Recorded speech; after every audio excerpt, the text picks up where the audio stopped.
Hello, this is Andy Graham of Hobo Traveler.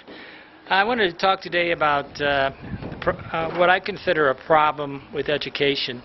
I've been in 90 countries. I traveled for 14 years. I've been collecting what I call the 5 levels of development because somebody, I don't know, maybe 13 years ago said this is a underdeveloped country, or it's a third world country, or it's a developing country. There's a million words to say the same things. Well, some are more politically correct, I guess, than others.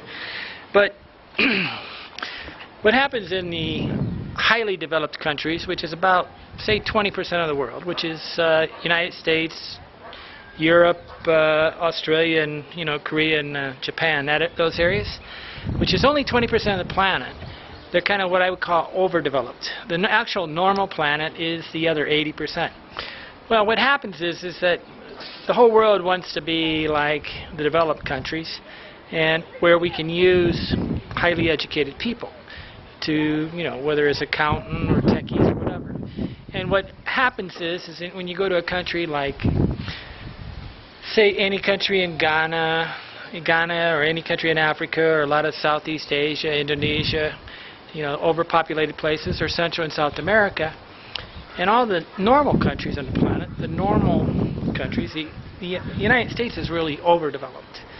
Okay, and the really normal countries are what they would call the developing world. Well, the overdeveloped countries have set the standard that education is the answer to everything. Well, what happens is a small amount of education is good because a little bit of science and a little bit of education, a little bit of reading allows a person to do business and sell their products and do things. And it also gets rid of one of the big tribal problems. There's about 7,000 languages on the planet. So tribal things are tribal squabbles where any border on any country is the separation between kind of a tribe, and then a county in the United States would be the small tribe within the tribe.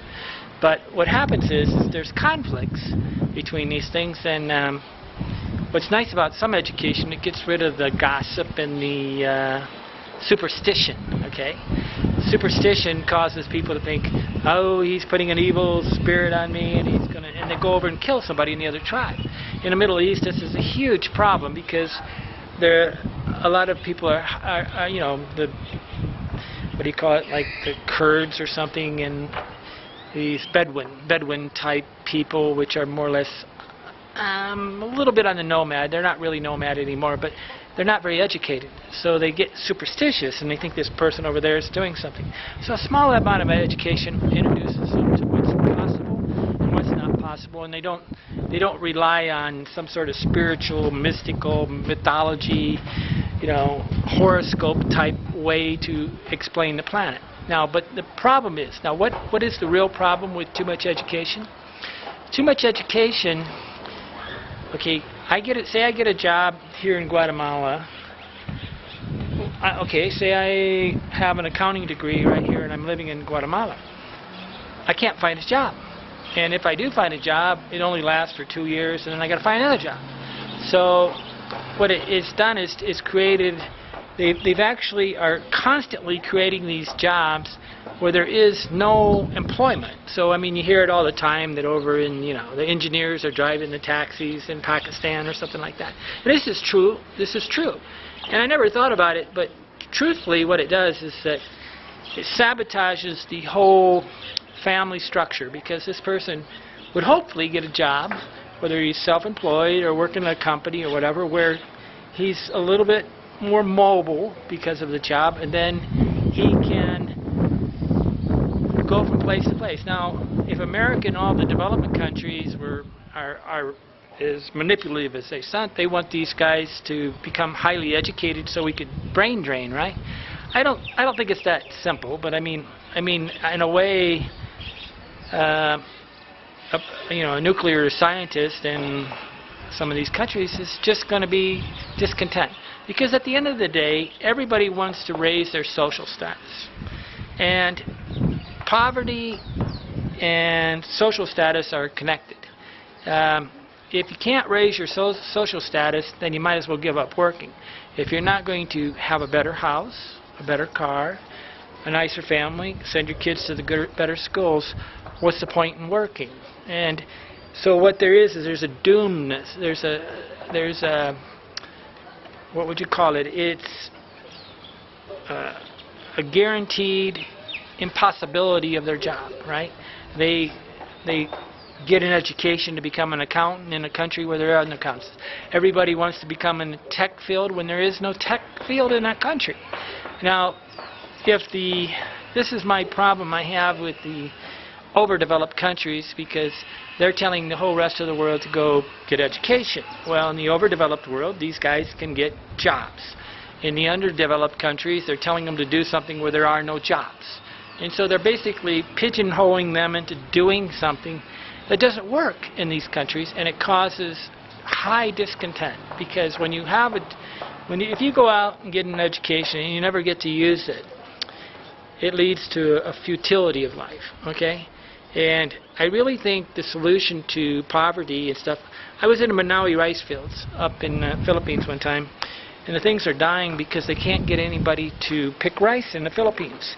Philippines has got a lot of schooling, and so a lot of the agriculture jobs, there's nobody that'll do the job, so they're having more and more difficulty getting people to just do agricultural jobs. Now in America, that's not a problem, because we're mechanizing and becoming incredibly big machines to do this harvesting. But that's not the same in the Philippines. So basically, the low status jobs of construction work and things like this, and picking rice and stuff, they can't find workers because the guy says, oh, I'm too good for this, I've got an accounting degree.